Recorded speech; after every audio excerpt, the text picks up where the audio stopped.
Dylan's fingers barely grazed the water when the voice cracked through the summer air. Deliberate, mean in the way only someone who's absolutely certain no one will stop them can be. We don't need your kind around here. Words were meant for him, but she wasn't even looking at him. She was looking past him, over his head, through him, like he didn't even qualify as real. There were kids splashing, music low from a nearby Bluetooth speaker. Someone laughing at a joke they'd forget by sunset, but none of that mattered now. The woman was already walking toward him with that smile, the kind where every tooth is shown, but none of it touches her eyes. A lifeguard didn't flinch. A dad in board shorts kept scrolling. And just like that, the heat felt personal, targeted. This wasn't new for Dylan. Being 14 and black in a mostly white suburb meant he'd been taught to swallow things, looks, comments, assumptions. But this wasn't quiet racism. This was an announcement. Her voice pitched up like she was performing for an audience that wasn't there yet. "Where's your guardian, huh? Who let you in?" That's when she said his name. Not kid, not boy. His actual name, Dylan. Clear, like she'd read it off a list. But Dylan had never seen this woman before in his life. The others at the pool turned in slow, awkward confusion. Some looked at her like she was overstepping. Others looked at Dylan like maybe she wasn't. But Dylan hadn't moved. His hands still hovered just above the water. And then, through the shimmer of heat rising off the concrete, the iron gate creaked open. 1 hinge, 2 seconds. Then silence. She walked in, tan heels, blazer, like it was a campaign stop. Cell phone in one hand, car keys in the other. Governor Margaret Halderman, mother of the racist woman, now frozen mid-step. Dylan's mind split. She wasn't supposed to be here. Not at this pool. Not at this exact second. No one knew she had a daughter. No one knew she existed at all. But Dylan remembered her. From somewhere he couldn't quite name. Not from a TV ad. Not from a speech. No, from a place far stranger. Something older. She didn't yell. She didn't blink. She just said one word. And that word made the air go cold. Not around Dylan. Not around the woman. Around the entire pool. People looked up like they'd just come out of a trance. A baby stopped crying mid-scream and stared blankly. The wind changed direction. And then the woman, the daughter, said something back. But no one else seemed to hear her except Dylan, because what she said wasn't a response. It was a warning. "I told you," he remembers. Then she disappeared. Just gone. No scream, no splash, no footstep. She was there, then she wasn't. Only, her towel remained, twisted on the pool chair like she'd never been in it at all. Governor Halderman didn't look surprised. She turned to Dylan slowly, like she'd expected this, like she'd seen this before, and said something so quietly, he almost missed it. "Do you still hear the voice at night?" Dylan didn't answer, because that's when he realized he had heard a voice. And last night, it had whispered the governor's name. The same name carved in faint, fading letters on the inside of his mother's locked jewelry box. The box. She told him never to open. The box he had opened last week. And underneath the velvet lining was a photo. A girl standing beside a pool. The exact pool. But the photo was dated 1987. And the girl was already dead. Dylan didn't remember walking home. He remembered the raw burn of his wet trunks against his legs, the shiver that hadn't come from the water, and the metallic taste in his mouth that felt like the edge of a memory he shouldn't have. His mother wasn't home when he got there, just the television still playing low in the background, cycling the same 3 news stories on loop. The governor wasn't one of them. She never was. Her name had been scrubbed, not just from politics, but from memory itself. Dylan searched her that night, deep scrolls through Reddit threads and defunct blogs. Everything from real unsolved mystery forums to those conspiracy accounts with pixelated banner images and the same 10 followers talking in circles. Nothing. No Margaret Halderman. No daughter, no campaign. No obituary. Not even a mugshot. But Dylan had seen her. He had heard her, and worse, she had heard her before. That night, the box called to him again. He'd shoved it deep into the back of his closet, under winter coats and a duffel he hadn't used since last year's failed school trip. He thought if he buried it, it wouldn't matter. But some things don't stay buried, especially the ones your mother swore you didn't need to know. The velvet was still there, still torn from where he'd peeled it back. The photo, too grainy, sun-bleached, and warped with time. It looked older now, like it had aged since he last saw it. The pool in the background was unmistakable, but the girl, her face was blurrier this time. Like the photo knew it had been seen. His phone buzzed. One notification. Audio memo saved 7 minutes ago, but he hadn't opened the voice recorder, hadn't touched it in days. His fingers hovered, shaking slightly, before he pressed play. Static, then a sharp inhale, then her voice. "The daughter, asterisk, he's not supposed to remember. You opened it, didn't you? You let it in. It needs faces, that's all it ever needed." Then a second voice layered under hers, distorted like it was recorded from inside a wall. "You don't forget. You're made to forget." Asterisk, then silence. The message ended on a flat digital pop, like something had short-circuited. Dylan stared. at the phone, then threw it against the wall so hard the case cracked. He didn't pick it up. That night, the dreams came back. But this time, they weren't just dreams, they were places. The smell of chlorine, thick as blood. The same pool, empty moonlight, a reflection in the water, not his. A woman, standing where he should be, but her face was gone, like glass smeared with breath, and behind her barely visible someone watching. Always just beyond the gate. In the morning. He woke up to find a towel on the end of his bed.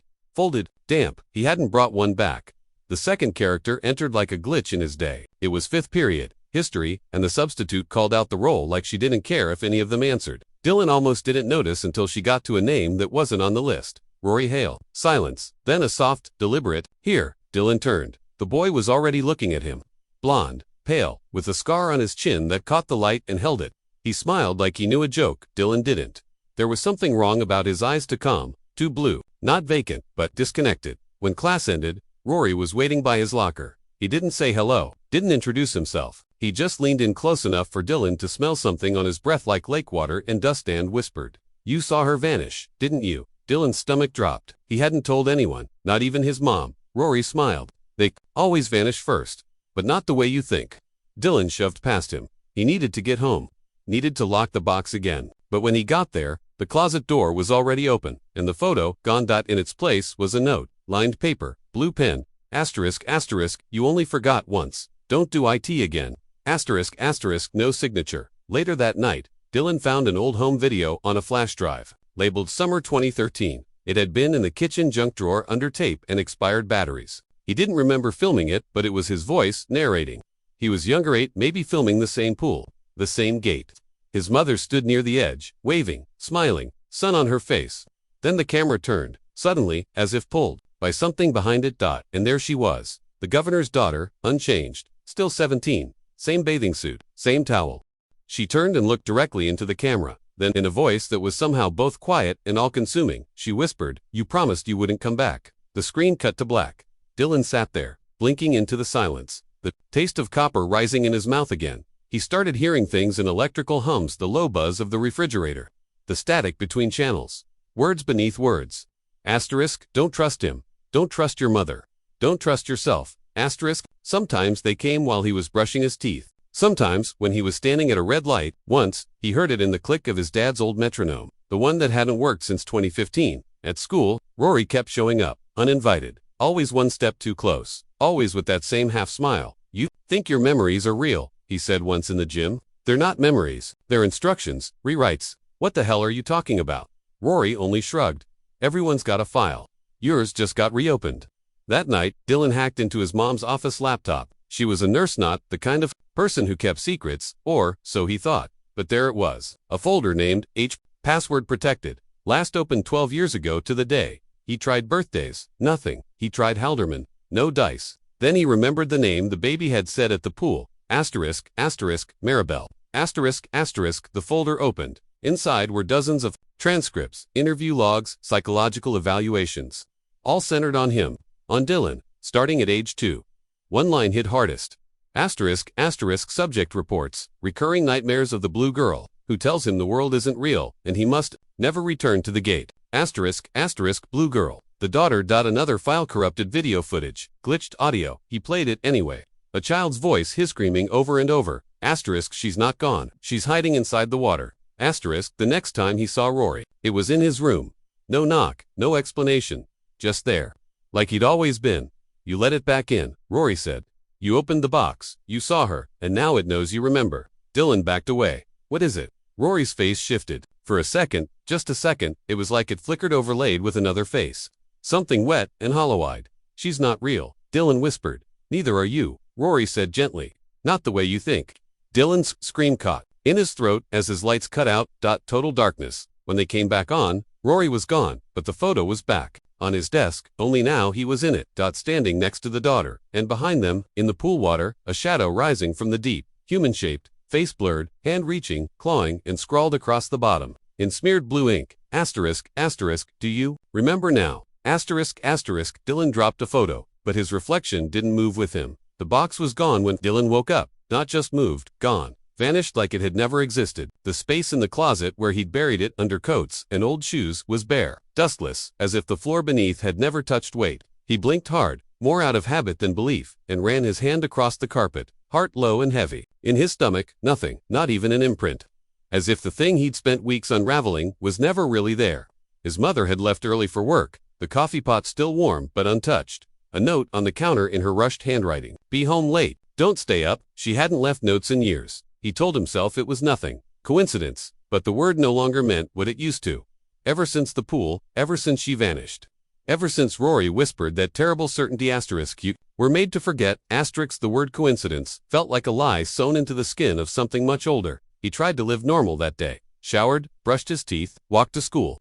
Ignored the way the wind seemed to hum a pattern he almost recognized. He told himself that maybe it was over. Maybe he had imagined it all, twisted real pain into something cinematic. Maybe trauma rewrites things, the way dreams fold space. Maybe, finally, the mystery had been solved. He was just broken, but when he got to school, the flags were at half-mast. He didn't know why until third period, when the PA crackled with a static, too long, too wrong, and the voice of Principal Greerthin, strain choked out for impossible words. Rory Hale is dead. They said it was suicide. That they found him behind the school, half submerged in the shallow runoff pit near the track field. No note, no signs of struggle. Just water in his lungs and a face locked in a scream no one heard. Dylan's hand slipped off his desk. His pen hit the tile floor, the sound louder than it should have been, echoing across a room that suddenly felt underwater. The teacher kept talking, but the words didn't land. All Dylan could see was Rory's last face to flicker, the warning, the impossible he had known, he had always known. That night, Dylan searched everything: social media, forums, dead-end blogs. He found a memorial page made hours too fast, with photos that looked fake, like generated placeholders of a boy who never fully existed. No one remembered where Rory transferred from. No one remembered him being new at all. He was just always there, and now he wasn't. That should have been the end. But endings never come when you expect them. That's when the letters started. Unmarked envelope. No stamp, just folded pages left on his pillow while he was at school. The first was a map, hand-drawn, not to scale. It showed the neighborhood from 20 years ago, a neighborhood that no longer existed. Pools that were filled in. Roads that were rerouted. At the bottom, in a script he recognized from somewhere deep and buried, one word, return. He took the bus to towns over. The street signs had changed, but the corners hadn't. The trees were older, the fences taller. But the air smelled the same, like plastic toys left in the sun and wet concrete and something faintly rotten beneath it. He followed the map, heart thudding like it did when he was a kid, and ran too far from home. It led him to a cul-de-sac that shouldn't have been there, and in the center of the circle, the pool, not the current one, not the country club, the original, the one from the photo. Cracked, drained, forgotten by zoning and memory, and maybe time itself. Dylan stepped through the rusted gate that groaned like an exhale, the air instantly cooler, heavier. Weeds pushed through the concrete. The diving board was broken in half. He walked to the edge and saw it etched into the deepest part of the cement wall, almost faded to nothing. A name, Maribel, and beneath it, in fresh red paint, the first to remember. Suddenly, it all made sense. Or, it felt like it did. Maribel, the daughter. She wasn't just a warning, she was a survivor. The first person who had seen it, whatever it was, and tried to leave a trail. Dylan's breath came in sharp bursts. He wasn't alone. He never had been. This was the moment. The mystery uncovered. The reason behind everything, a loop he was born into, but now, finally, might break. He took a photo of the wall, of the name, of the pool. Proof he'd show his mom. He'd confront her with it. She would tell him the truth. But when he got home, she wasn't there. Only the smell of burnt coffee, and the sound soft and warbled of a home video playing in the living room. He turned the corner. The television was off, but the sound kept playing. He followed it to the hallway. Then to his room. The photo from the pool, the one he'd just taken, was already printed, lying on his bed. Only now, there was a second figure in it, standing in the pool, smiling, and, the worst part, it was him, but older. He stared at it until his chest ached, until his vision swam, until the walls began to bend, just slightly, like they were breathing. And then another memory hit, one he didn't remember making. He was 5. The backyard, summer dusk, a girl beside him, same blue bathing suit. She leaned down, whispered something in his ear, and then it vanished, like smoke in reverse, sucked out of his mind. Until now, the words when you hear the second name. Don't say it aloud. He looked at the wall, at the box's old hiding place. He didn't notice the shape at first. Thought it was a shadow, but it moved when he didn't. A figure, small, kneeling, digging, not a person, a shape of a person, made of static, like something Caught between channels. Dylan didn't move. And then his mother's voice, from behind him, soft. You were doing so well. He turned, slow, stomach flipping, tears already forming. She didn't look angry, just tired, just sad, like she'd done this before, like she'd watched it all play out. I was supposed to keep you from the second name, she said, voice shaking. But you kept getting close. No matter how we reset. She nodded, her eyes filled. This is the third time you've remembered. He didn't speak. Cold in single quotes. She walked toward the desk, picked up the photo, held it like it was holy.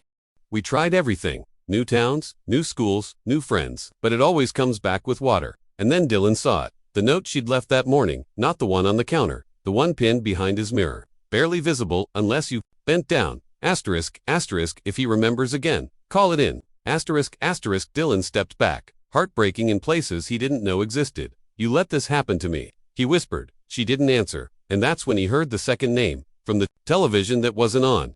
Whispered like breath inside a locked trunk. Asterisk, Halderman isn't her name. It's yours. Asterisk, everything slowed. The photos, the voices, the box, the girl, the water. It wasn't about the daughter. It never had been. Dylan Halderman wasn't the witness. He was the event. And behind him, the static thing stood, no longer hiding. Waiting. Because this wasn't the mystery being solved. This was the beginning. Of the real one. The one no one survives. Remembering, it started with the numbers. Not loud, not clear, not obvious, just small repetitions. Digits on receipts that mirrored the time on the clock. Street addresses that reappeared in old yearbooks, bus routes, forgotten file names. Dylan didn't tell anyone at first, because there was no one left to trust. Not after his mother locked herself in her room and whispered apologies through the door like prayers. Not after the photograph changed again, this time showing a third figure in the background, just eyes. Impossibly wide, peering through the pool's surface as though from behind a two-way mirror. But once you see patterns, your mind starts filling in gaps, reworking things, scratching at the surface of what you thought was real. And Dylan was done ignoring the itch. The messages came quietly. At first, folded slips of paper inside the spines of library books he never checked out. A single sentence on the underside of a public bathroom mirror. Asterisk, you are not the first. Asterisk, emails sent from disconnected accounts, vanishing seconds after opening. And dreams that didn't belong to him. A burning motel room, a voice screaming from under the floorboards, an image of himself, older again, writing something on a fogged window before being pulled backward into the dark. The handwriting was always the same, sharp, almost carved, always in black ink, and always signed with a symbol that looked like an hourglass broken in half. He saw it again on a train car, etched into the metal near the door, and again on a playground slide in the neighborhood where the first pool once stood. Over and over, someone or something was marking territory, or maybe leaving a trail. Then came the wall, a thread on a forum Dylan didn't remember joining, titled simply, asterisk, the ones who remember. Asterisk, only accessible through an unlisted URL, buried under archive pages and off-map web layers. The first post was a shaky video timestamped 2003. VHS grain, the kind of found footage from 20 years ago that conspiracy channels usually pick apart. But this one was different. This one was his street, same curve, same trees. Shot from the inside of a house, his house, but before the new windows, before the renovation his mom never liked to talk about. And on the screen, a boy, not Dylan, but close, dark eyes, same build, standing in the front yard, staring at the house. The video zoomed slightly and steadily, like someone adjusting the camcorder. The boy turned suddenly, fast, as if he heard the lens move. His mouth opened, but no sound came out. The screen cut to static. Then, in plain white text, asterisk, he thought he was the first to. Asterisk, the comments section was locked. No likes, no usernames. But a single reply appeared beneath the post 15 minutes later. Asterisk, if you're seeing this, it means they haven't found you yet. Follow the symbol. Asterisk, from that moment on, Dylan stopped feeling like the story was his alone. They had always been there, others, watching, silently, carefully, hidden in plain sight, wearing the faces of students, teachers, bus drivers, strangers who made eye contact too long. The watchers. Survivors, maybe not even human anymore. They moved like they remembered something awful. Something that changed them from the inside out. In the cafeteria, a girl he'd never noticed before dropped her tray. When he helped her pick it up, their hands brushed, and she whispered, fast, without moving her lips. Asterisk, you opened the wrong memory. Asterisk, then stood up, smiled blankly, and walked away like nothing happened. In his locker one day, a page torn from a notebook, the ink bled from water damage, but the sentence still visible. Asterisk, it lives in recordings. Stop replaying them. Asterisk, that night, He deleted every video from his phone, but one stayed. No name, no file info, just a thumbnail of his face, distorted, filmed from behind his mirror. He didn't watch it, coldn, single quotes t. Because something inside him knew it wasn't just a video. It was a door, and doors don't close, once opened. The third voice entered like dust and sunlight everywhere at once, invisible until you're still enough to notice it. It was a journal, left in a thrifted hoodie from a store he didn't remember walking into. A slim red notebook, leather-bound, the kind you forget exists until it starts to hum in your hands. Inside, entries written in long, breathless paragraphs, like someone trying to document before being caught. Most of it was nonsense, or it looked like nonsense. But one passage shook something loose in Dylan's chest. Asterisk, asterisk, there are no original thoughts here. They've all been given, placed, recycled. The memory glitch is the only real moment. It's where the veil slips. That's why it hurts. That's why they monitor dream state convergence. But sometimes, someone wakes up inside the wrong self, and that's when the chain reaction starts. The last page was missing, but on the inside back cover, 3 words, underlined in heavy ink. You were right. Asterisk, asterisk, Dylan started recognizing people in his dreams. The barista who always smiled too perfectly. The kid with the lazy eye in third period. A man who walked his dog the same time every day, always looking at the sky, never at the sidewalk. In the dreams, they weren't people. They were nodes, anchors, functions in something vast and ancient. And they watched him with faces half shifted, skin sliding wrong. They whispered with voices that glitched in and out, layers of other voices underneath, like old cassette recordings bleeding through the tape. And each dream ended the same way. A voice not quite human, not quite machine, saying, asterisk, asterisk, do not say the second name. Asterisk, asterisk, he stopped sleeping after that. But the dreams came anyway. In reflections, in blinking patterns from the microwave clock.